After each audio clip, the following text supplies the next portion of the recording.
Let the bodies hit the floor on the 3rd of July, ECW 2007 review. Not quite the 4th of July, though. No, you get fireworks on the 4th of July. The 3rd, you get shiny. On the 3rd of July, this felt more like the sparklers for AEW's pay-per-view.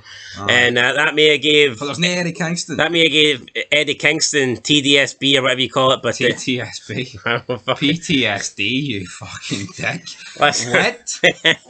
Woo! But it gave me... This show gave me severe depression. It wasn't great, guys. After a good ECW show last week, in my opinion, they had to make up for the death of Benoit. They fired everybody on the show. You gave you champion. John Cena comes on, takes on Johnny Nitro. You had a good 2 out of 3 falls main event #1 contender match between Punk and Elijah Burke.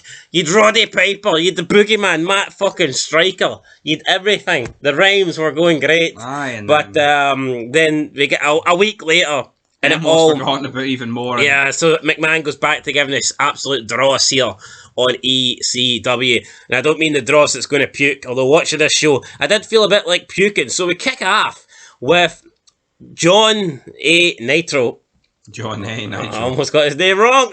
Not yet. He's not made the name change yet. It was Johnny Nitro versus Tommy Dreamer. The theme of tonight's show was Pick Your Poison. So you've got Nitro and CM Punk set to face each other, and so they pick each other's poison essentially. Yes, and we had pick each other's opponents. CM Punk picked Tommy Dreamer to face Johnny Nitro, and Johnny Nitro ends up beating Tommy Dreamer. If Johnny Nitro can take Cena close, then really it doesn't make much sense that he's going life and death with Dreamer. No, it's scary. Like I couldn't tell you 10 people active on this roster. I probably couldn't tell you 5. This ECW roster? Aye. Oh, I could. Nitro, Tommy Dreamer, Elijah Burke, Punk, Kevin Thorne, Nunzio, Matt Striker, the Boogeyman, Big Daddy V, The Miz, Balls Mahoney, Kelly, Brooke, Layla. Fuck off. That's the cheapest free fucking... What? That's it, though. Everyone else is gone.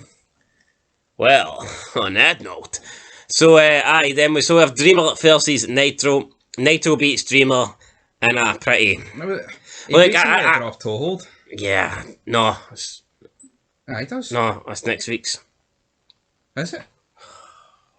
That's next week's. Redeem yourself. So what's he? You're an amateur. What's he beating with? The fucking neck breaker. Oh, I did. I know he did. Right. Well, you know what? It's the same pitch every week with this show. It's because they've only got 4 people in the roster. They have to just do it again. Look, I like Tommy Dreamer, but see by this stage of his career, he'd slowed down. He was a bit out of shape. He was sluggish. He was never in shape. Aye. He was never in shape to begin with, so when he's approaching the twilight years of his career, he was, let's be real, right? At this stage, he wasn't moving very well. I think the last Tommy Dreamer looked good was probably the 2005 One Night Stand. And that's not to say he hasn't had a couple of good matches since then, because he has, but he wasn't great, and Nitro beat him. That's all you've got to say. Nitro won. You know what I mean? Match wasn't great, but it is what it is. Yeah. I still think Tommy Dreamer can put on a really good hardcore match, but I mean, he can't really. I don't think him and Nitro in a single one-on-one match, I don't think their styles mesh well. I mean, these are the twilight years. Yeah. And he's still going. He's still going strong, or hopping along, getting trailed along.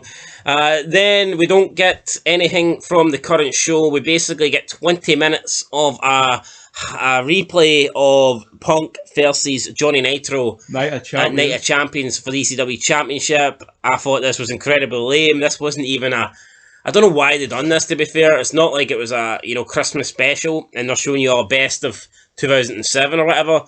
They just decided to show you a match for the pay-per-view.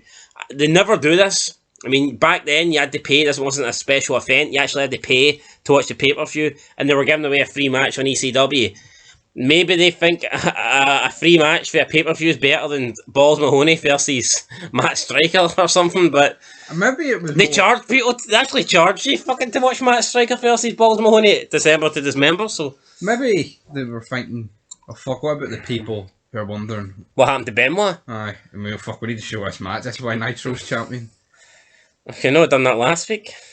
Here, Nitro's taking on Cena, but before he does, We're going to show you how he won the title when Chris Benoit killed his family.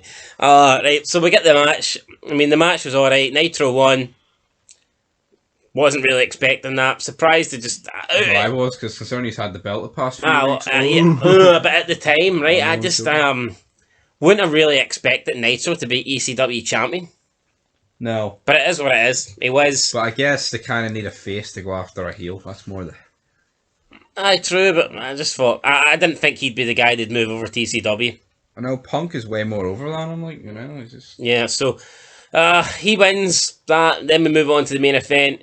Johnny Nitro's pick, his poison choice, it was Kevin Thorne. A guy who, in my opinion, his career isn't going anywhere at the moment. He's kind of half dropped the vampire gimmick, and that was the only thing really getting him over. I don't think he was anywhere near effective when he lost Ariel, nor do I think he was anywhere when he joined. It just didn't make sense. A vampire joining up with... He was doing his best stuff when he was spitting in the camera outside the arena. Yeah, but even when he first debuted and that, and Taz and Joey Styles are putting over the entrance, you know, and it just didn't make sense to me why a vampire would team up with, you know, two black guys and a school teacher. No, he could have done with when Ariel fucked Two up. guys for the hood. And a school teacher. Like and a vampire. Do you know what I mean? Like, two guys that are in the hood and never been to school. A school teacher that probably looks down on the two black guys. And a vampire that should be wanting to suck everybody's blood. But somehow they all created a nice wee faction. Gangrel should have been his manager. And they should have been called, instead of the new breed, the new brood. That could have been... That's actually no bad. Shout that. Didn't it happen though? And then we get Kevin Thorne versus CM Punk. They've spent the last couple of matches Kevin Thorne's been in. He's been trying to bounce back. They're trying to build him strong. I don't see how going 8 minutes with Nude is going to build you strong. To be fair, when he was beating him, he's beating Nude like 3 minutes into his debut. But Punk wins, and of course he does. Nitro comes out, looks at him, and that's how the show goes after there. So. Very shit. Yeah, wasn't great, guys. I'm going to give this episode of ECW, and I'm trying to be fair here. I'm going to give it a 2. I thought it was pretty goddamn shite. Yeah, I'm going to give Neither it a 2. match impressed me, and I'll be honest, I don't want to see a replay. I think it's cheap. I think it's a way just to fill up half the show. Exactly. I mean, people can say, oh, they're giving you a free match for the pay-per-view. I don't look at it that way, right? Even if it was the best match ever, even if they showed Austin Rock for Mania 17, to me it's just lame. It's like, you're not giving us something good, you're just wasting time. You're trying to take up... It's not even like it was like a 5-minute recap of the match, it was the full fucking shebang. Yeah, I mean, recaps are different, but to just show the full match, it's lazy. I personally would have rather seen Extreme Expose dance for the 20th time. I personally would have rather seen Little Guido lose for the 100th time in 2 minutes and get squashed. Speaking of active roster, Snitsky still in this bad boy, or has he been moved to Raw? I think he's been moved to Raw again. Snitsky. What was the fucking point? I don't know, move him to ECW, give him a couple of wins and... Move him back to Raw? Sabu, I think it's fair to say he's probably gone. I know, but you say move him to ECW and give him a couple of wins, but who's watching Raw and thinking, oh fuck, he's just back for ECW where he won a couple of times? Well, maybe they show it on Raw. Alright, check out Snitsky on ECW, where he hit the shit as Big Boot, no demand. That wasn't as good as Test Big Boot. What are you giving this show? I gave it a 2 for the 2 matches. Well, there's 3 matches technically, we count the replay. You're going to give it a 3? Nah. No, alright then, 2. 2 out of 10, guys. That's your whack here for the ECW review. Let us know what you thought down below. Like and subscribe, share, all that good stuff, and we'll catch you next time. We've already watched the next ECW show, and I can guarantee it was better than this. That's all I'm going to say. No spoilers, but it was better than this. Till next time. Peace.